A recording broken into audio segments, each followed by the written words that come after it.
ప్రభుత్వాలు వస్తున్నాయి పోతున్నాయి, ఏ పార్టీ వచ్చినా ఏ ప్రభుత్వం అయినా మాకు మాత్రం ఒరిగింది ఏమీ లేదు అని చెప్పేసి నిరుపేదలు ఆవేదన వ్యక్తం చేస్తున్నారు. కనీసం నిలువ నీడ కూడా గతి లేకుండా మేము ఈ ప్రభుత్వాలను చూస్తున్నాం, కానీ మాకు మాత్రం నీడ దొరకడం లేదు. డబుల్ బెడ్రూమ్ పేర్లతో రాజకీయం చేసి పార్టీలు ప్రభుత్వాలను ఏర్పాటు చేసుకుంటున్నాయి, కానీ మాకు మాత్రం నీడ దొరకడం లేదని చెప్పి ఆవేదన వ్యక్తం చేస్తున్నారు. చెప్పండి అమ్మా, ఎన్ని సంవత్సరాలు అవుతుంది మీరు మీకు ఇండ్లు కోసం ప్రయత్నాలు చేయబట్టి? 30 సంవత్సరాలు అవుతుంది సార్. నా భర్త ఇన్నే చచ్చిపోయిండు. నా కొడుకు ఆడాది పిల్లగాన్ని తీసుకొని వచ్చిన 25 సంవత్సరాలు అవుతుంది. నా కొడుకు ఇన్నే పుచ్చిండు, 25 సంవత్సరాలు అవుతుంది. నా భర్త చచ్చిపోయిండు. ఈ కట్ట మీద ఈ గుడిసెల చాలా మంది చచ్చిపోయిండు. కేసీఆర్ ఇల్లు ఇయ్యక మమ్మల్ని బురదలా ఉంచిపోయిండు.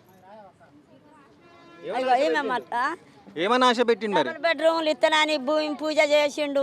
మా గుడిసెలు తీసేసిండు. మళ్ళీ ఇటు చెత్త కుండీలోకి వెళ్ళి తోలిండు. ఇక ఆయన మమ్మల్ని ఎటు కాకుండా నీళ్ళు పోయే వరదకి ఇడిచిపెట్టిండు. ఆ బురదలనే ఉంటున్నాం.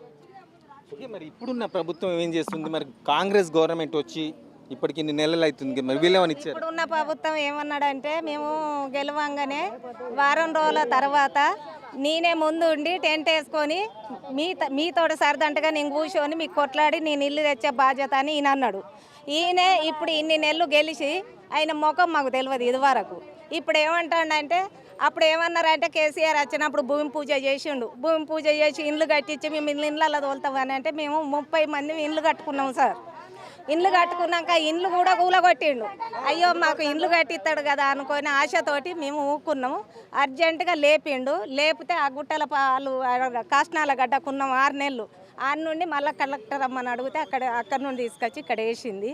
ఇక అప్పటికా నుంచి మా బాధలు మేమే పడతాం, కానీ ఒక్కరు వచ్చి మా బాధలు అడిగిన వాళ్ళు లేరు. మీకు ఇల్లు ఇస్తాననేది లేదు. నాకు 2 కొడుకులు అయితే 2 చచ్చిపోయిన అక్కడనే. నా మనవడు పెళ్లి చేసుకున్నాడు, ఆయనకు బిడ్డ అయింది. ఇగో ఇప్పటిదాకా నేను 50 ఏళ్ళకి వచ్చిన ఆ ఇల్లు లేదు, ముంగిల్లు లేదు. ఏ ప్రభుత్వం వచ్చి మమ్మల్ని అయ్యో నువ్వు గిట్ల ఉన్నావు కదా అని మమ్మల్ని అడిగిన వాళ్ళు లేరు.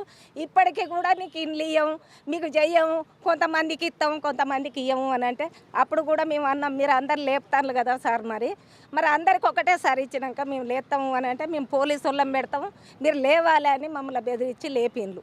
అది ఆపుకున్న జాగా ఆ కట్ట మేము సాపు చేసుకున్నాం. మేము అక్కడ ఉన్నాం. పిల్లలు చచ్చిండ్లు, తల్లులు చచ్చిండ్లు, అందరు చచ్చిండ్లు. అయినా మేము అది ఇడవకుండా ఉన్నాం. అక్కడి నుండి తీసుకొచ్చి ఈ బురదల బారెత్తే అక్కడనే ఉంటాం సార్. ఇప్పుడు వర్షం కొడితే మా ఇళ్ళల్లో నీళ్ళు, మేము ఒక పాములు తేళ్ళు మా గోస ఎవరు ఆలోచించడం లేరు. దయచేసి మాకు ఇంక్వైరీ చేసి మాకు ఇల్లుకు మాకు స్థానికంగా ఉన్న వాళ్ళకి ఇవ్వనండి. ఓకే, చెప్పండి అమ్మ, మీరు ఒకవేళ బయట ఉండాలనుకుంటే ఒక ఇంటి కిరాయి ఎంత పడుతుంది? మరి కట్టే కెపాసిటీ? కిరాయి 7,000 8,000 అట్లా ఉందామని కూడా పోయి అడిగితే మేము కట్టలేని స్థితి. అది డబుల్ బెడ్రూమ్ అనేది 10 ఏళ్ళ కోరిక, కానీ ఆ కోరిక అందులో పోకముందుకే చాలా మంది చనిపోయారు. పెద్దలు చనిపోయారు, వయసు పిల్లలు చనిపోయారు. గత తెలంగాణ ప్రభుత్వం ఇస్తా అని చెప్పి ఆశ పెట్టి 6 నెలల్లో కట్టిస్తామని అన్నారు. 6 నెలలు కాస్త 6 ఏళ్ళు అయింది, 6 ఏళ్ళు కాస్త 10 ఏళ్ళు అయింది. సరే ఇస్తామని అన్నారు, అడిగినాం. ఏను వచ్చిందమ్మా, తోక రాలేదు. అంత పెద్ద ఏనుగా వచ్చింది మా పేదవాళ్ళకి ఇవ్వడానికి, చిన్న తోక రాలేదు మాకు ఇవ్వడానికి. ఇప్పుడు పురుగులతోటి పాములతోటి అవస్థలు పడుతున్నాం సార్. దయచేసి ఇప్పటికైనా కళ్ళు తెరిచి, కాంగ్రెస్ ప్రభుత్వం కూడా కళ్ళు తెరిచి మా సొంతింటి కళలను నిజం చేయాలని కోరుకుంటున్నాం. దయచేసి మా ఇండ్లు మాకు ఇవ్వండి. మేము దేనికోసమో కొట్లాడతలేము, మేము 10ల కోసం కొట్లాడతలేము, వేరే జాగాల కోసం కొట్లాడట్లేదు. మేము కొట్లాడేది మా జాగా కోసం, మేము సంపాదించుకున్న జాగా కోసం. ప్రభుత్వం అదే కావచ్చు, కానీ అందులో పాములు తేళ్ళు గుడ్డెలుగులు ఉన్నప్పటి నుండి మేము వాటిని ఎలగొట్టేసి మేము అందులో ఉన్నాము, చేసినాం. కాబట్టికే మాకు ఇచ్చే వరకే ఇవ్వమని అంటున్నాం. అంతకుమించి ఎక్కువ మాకు అవసరం కూడా లేదు. మేము ఇంటి కోలం ఉన్నాము కాబట్టి మాది మాకు ఇవ్వండి. కేవలం నిలువ నీడ కోసం, మేము జీవించేందుకోసం ఈ ప్రభుత్వాలను అడుగుతున్నాం. మేము ఈ ప్రభుత్వాలను ఎంచుకొని ప్రభుత్వాలకు గద్దెనెక్కిస్తే మాకు ఒరిగిందేంటి, చేసిందేంటి? అసలు ఇన్ని సంవత్సరాలని ఇలా చెప్పులు అరిగేలాగా తిరగాలి, మా తరాలు పోతున్నాయి, కానీ నివేశన స్థలం కానీ నీడ కానీ దొరకడం లేదని చెప్పి ఆవేదన వ్యక్తం చేస్తున్నారు. అసలు ఎన్నిసార్లు అధికారుల దగ్గరికి మీరు ఎన్నిసార్లు వెళ్ళి ఈ పేద ప్రజలతో కానీ మీరు కానీ వెళ్ళి ఎన్నిసార్లు అడిగారు? మేము అందరం పేద ప్రజలమేనండి. అంబేద్కర్ జితేంద్ర సింగ్ నగర్ అనేది హన్మకొండ పట్టణంలో గత 50 ఏళ్ళ నుంచి చాలామంది తెలిసిన విషయమే.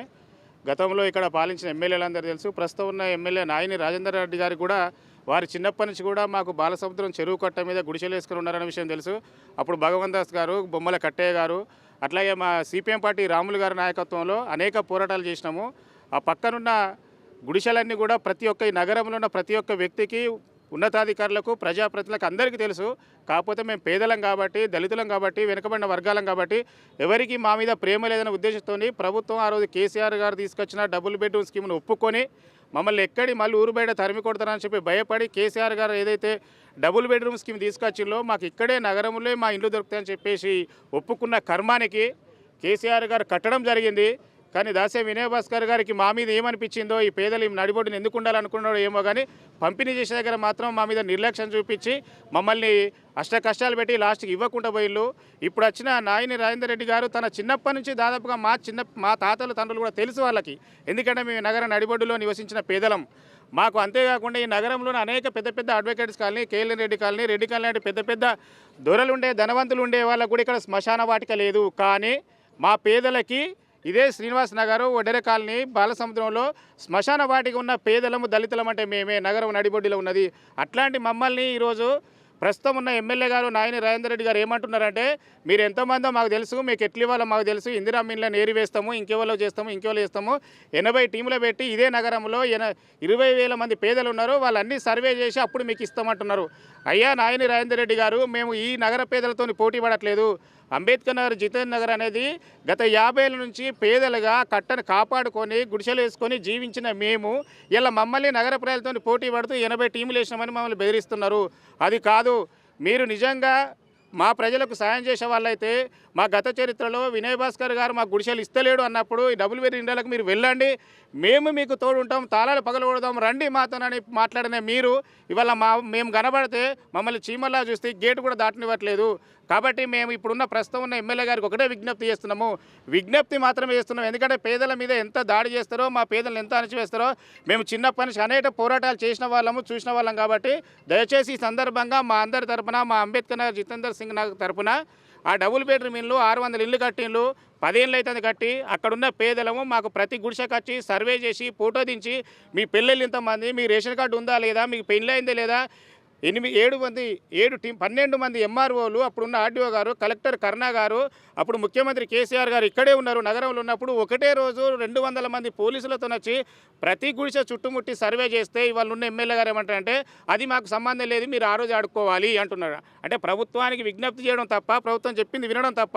ఇవాళ ఎమ్మెల్యే గారికి మేము విజ్ఞప్తి ఏం చేస్తున్నామంటే మా అందరి తరపున, అయ్యా అది మా వాడ, మేము కాపాడుకున్న నేల, మా నేలలో కట్టిన ఇండ్లు, మా ఇండ్లు మాకు ఇవ్వండి. మాకు అనేక షరతులు విధిస్తున్నారు. ఇవాళ ఆ రోజు ఉన్న వాళ్ళు ఈరోజు ఆశతో ఉన్నాము. మీ ఇంట్లో ఎంతమంది ఉన్నారు, మీకు రేషన్ కార్డులు ఉన్నాయా, మీకు ఇందిరా మిల్లు వచ్చినాయని 80 టీములు పెట్టి సర్వే చేస్తూ అంటున్నారు. మా సర్వే ఏదో మాకు బహిరంగంగా చేయండి. ఆ రోజు కలెక్టర్ కరుణా మేడం గారు బహిరంగంగా గ్రామసభ ఏర్పాటు చేసి మీడియా ముందు, పోలీసుల ముందు మమ్మల్ని సర్వే చేసి ఒక గోడ లిస్ట్ అతికిచ్చి మీ ఇండ్లు మీకే ఇస్తామని చెప్పేసి మాకు సభ ఏర్పాటు చేస్తే మేము నమ్మి మోసపోయి అక్కడి నుంచి గుడిసెలు తీసిన కర్మానికి ఈరోజు వచ్చిన ప్రతి అధికారికి మేము సమాధానం చెప్పాల్సి వస్తుంది, ప్రతి ఎమ్మెల్యేకి చెప్పాల్సి వస్తుంది. కాబట్టి మా అందరం పేదవాళ్ళమే, దళిత వెనుకబడిన బడుగు బలహీన వర్గాల పేదలమే. కాబట్టి మా జాగాది మేము కాపాడిన అనేక భూములు పక్కన అగ్రికల్చర్ ల్యాండ్ మా పోరాటాల ఫలితమే ఇలా మీ ప్రభుత్వానికి అందింది. వెనుక ఉన్న మీకున్న ఏదైతే మున్సిపాలిటీ కట్టుకున్నా అది మా పోరాటాల ఫలితం ఆగింది. ఎదురుగా ఉన్న మేము గుడిసెలు వేసుకున్న భూమి అనేది కూడా భూమి అని చెప్పేసి ప్రభుత్వం చెప్తుంది. ఆ కూడా భూమిని కూడా కబ్జా చేసి అలా మీరే కొట్టుకుంటున్నారు. ప్రభుత్వానికి వాళ్ళకి అవుతుంది. చుట్టుపక్కల ఉన్న భూములన్నీ కాపాడింది మేమే, ప్రభుత్వానికి ఇచ్చింది మేమే, నిజాయితీగా అక్కడ ఉన్న పేదలం మేమే. కాబట్టి మా పేదలకు న్యాయం చేయండి అని అడుగుతున్నాము.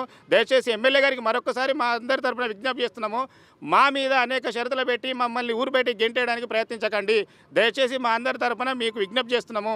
కాబట్టి తక్షణమే మీరు గెలిచిన వారానికే ఇస్తామన్నారు, నెలకే ఇస్తామన్నారు. 6 నెలలు 7వ నెల గడిచింది, ఇప్పుడు కూడా మా మీద దయ చూపడం లేదు.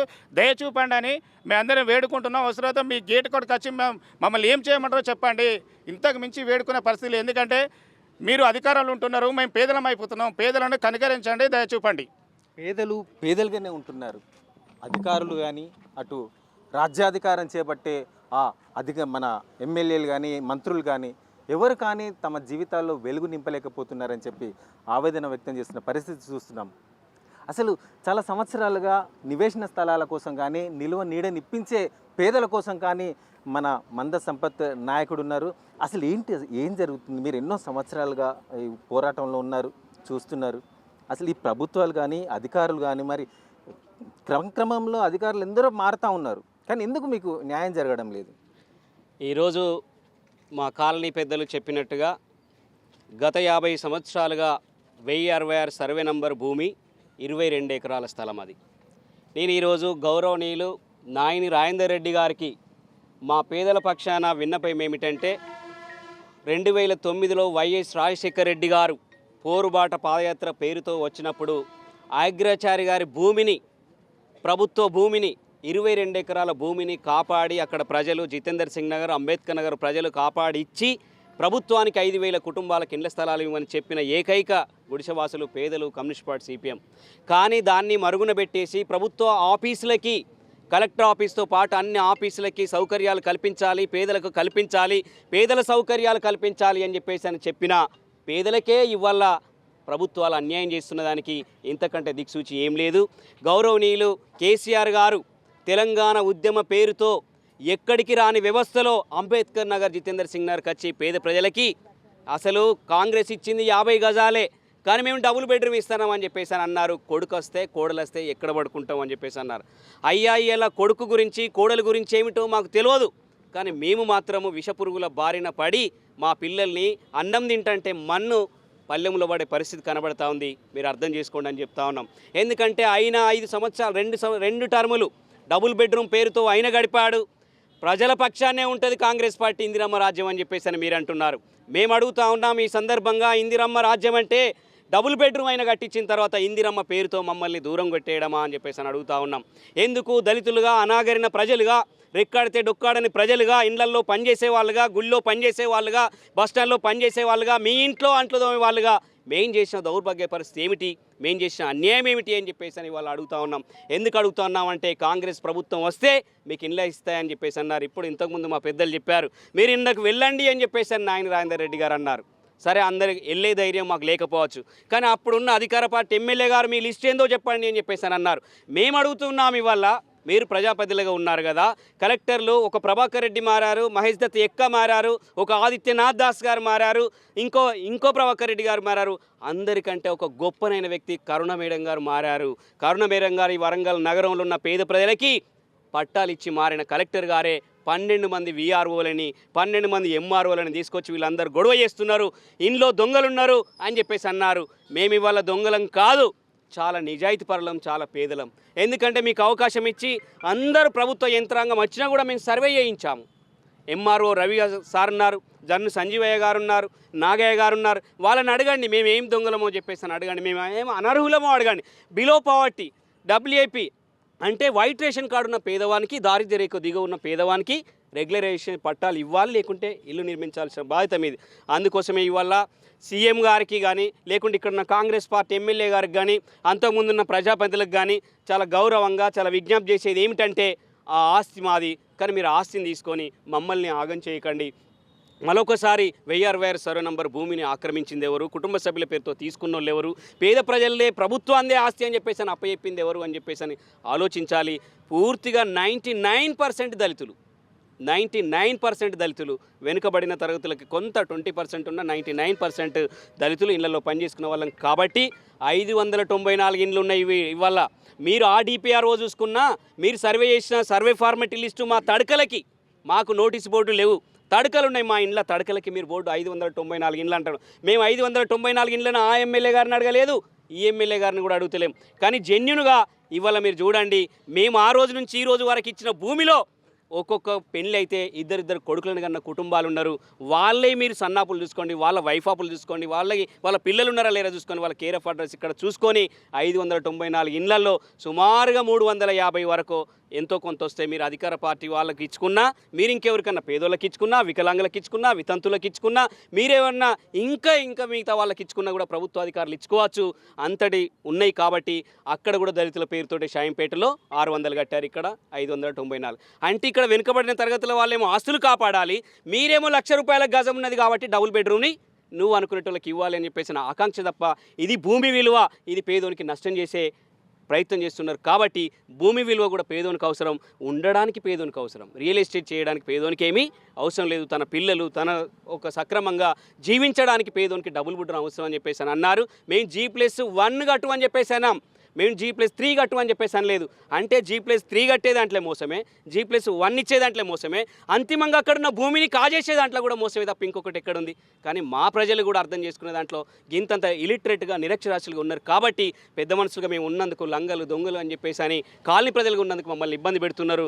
ఈ ఇబ్బందిని పెట్టడంతో పాటు అంతిమంగా లాభపడడం కోసం కొంతమంది చూస్తున్నారు. కాబట్టి జెన్యున్గా మేము ఇస్తాం, జెన్యున్గా మేమే ఇస్తాం, మేమే అక్కడ కూర్చుంటాం. మీరు చూసి మేము ఇచ్చే లిస్టులో తప్పులు ఏమున్నా కూడా సరి చేసి ఇవ్వాలి. కానీ మా పిల్లలకి, మా తల్లిదండ్రులకి, మాకు అన్యాయం చేసే విధంగా కలెక్టర్లు కానీ ఎమ్మెల్యేలు కానీ అస్సలే ప్రయత్నం చేయొద్దు అని చెప్పేసి అని సమన్వయంతో గౌరవంగా ఖచ్చితంగా డబుల్ బెడ్రూమ్ల హక్కు మాది. జితేందర్ సింగ్ నగర్, అంబేద్కర్ నగర్ ప్రజలు కోర్టుకి కేసుకి లాఠీ దెబ్బలు తిని చచ్చిపోతే అక్కడ ఆ భూమి కాపాడినాం. ఆ చరిత్ర మాది, ఆ భూమి మాది, ఆ డబుల్ బెడ్రూమ్ మావి. మా తర్వాతనే ఇతరులకు ఇవ్వాలి, ఆంక్షలు లేకుండా.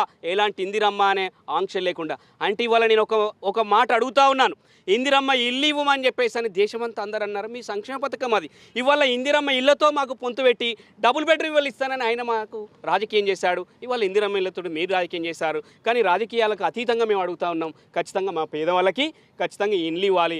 594 కాదు, 1500 ఇండ్లు ఉన్నాయి ఈ డబుల్ బెడ్రూమ్. జితేందర్ సింగ్ అంబేద్కర్ నగర్కి ఇచ్చిన తర్వాత మిగతా పేదలకు ఎవరికైనా ఇవ్వచ్చు, బీసీలకి ఇవ్వచ్చు, ఎవరికైనా ఇవ్వచ్చు అని చెప్పేసి అని చేస్తూ ఖచ్చితంగా మేము భవిష్యత్తులో మమ్మల్ని ఇబ్బంది పెట్టే ప్రభుత్వంగా చూడొద్దు అని చెప్పేసి అనేది ఈ సందర్భంగా మేము కోరుతా ఉన్నాము.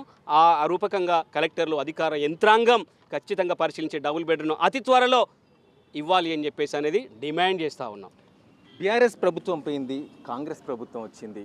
బీఆర్ఎస్ ప్రభుత్వం ఉన్నప్పుడు పోరాటాలకు కట్టిన డబుల్ బెడ్రూమ్లు కాంగ్రెస్ ప్రభుత్వం రాకముందున్న ఎమ్మెల్యేగా ప్రయత్నం చేస్తున్న ఇప్పుడు ఎమ్మెల్యే అయిన నాయన రాజేందర్ రెడ్డి మీరు వెళ్ళి ఇళ్లలోకి వెళ్ళిపోండి, మీరు అర్హులు అని చెప్పినా ఇప్పుడు ఎమ్మెల్యే అయిన తర్వాత కూడా అదే నిరుపేదలకు ఇవ్వడంలో తాత్సారం ఎందుకు? అసలు ఎవరికి ఇవ్వాలనుకుంటున్నారు? మేము కాదా నిరుపేదలం? మేము కాదా పోరాడి ఆ జాగను సంపాదించి నిలబెట్టి ప్రభుత్వానికి ఇచ్చి మేము స్వతహాగా కష్టపడి మీ ద్వారా ప్రభుత్వం ద్వారా తీసుకోవాలని అనుకున్నామే తప్ప మాకు మాత్రం నీడ మాత్రం దొరకడం లేదు. అయ్యా మేము చాలా పేదలం, మాకు నిలువ నీడలేదు. చిన్నపిల్లలు వాళ్ళందరూ బురదలో పాములు తేళ్ల మధ్య ఉండి బ్రతకడమే కష్టంగా ఉంది. దయచేసి అర్థం చేసుకోండి, మిమ్మల్ని ప్రాధేయపడుతున్నాం అంతే, మా బాధను ఆలకించండి అని చెప్పి వారి మొరను వెలబోసుకుంటున్న పరిస్థితి. కాబట్టి ఇప్పుడున్న ప్రభుత్వం తక్షణమే ఆలోచించి వారికి న్యాయం చేస్తుందని చెప్పి ఎన్ఎస్ఆర్ ఛానల్ కూడా కోరుతుంది. కెమెరామెన్ శివతో నరేందర్, ఎన్ఎస్ఆర్ న్యూస్, వరంగల్.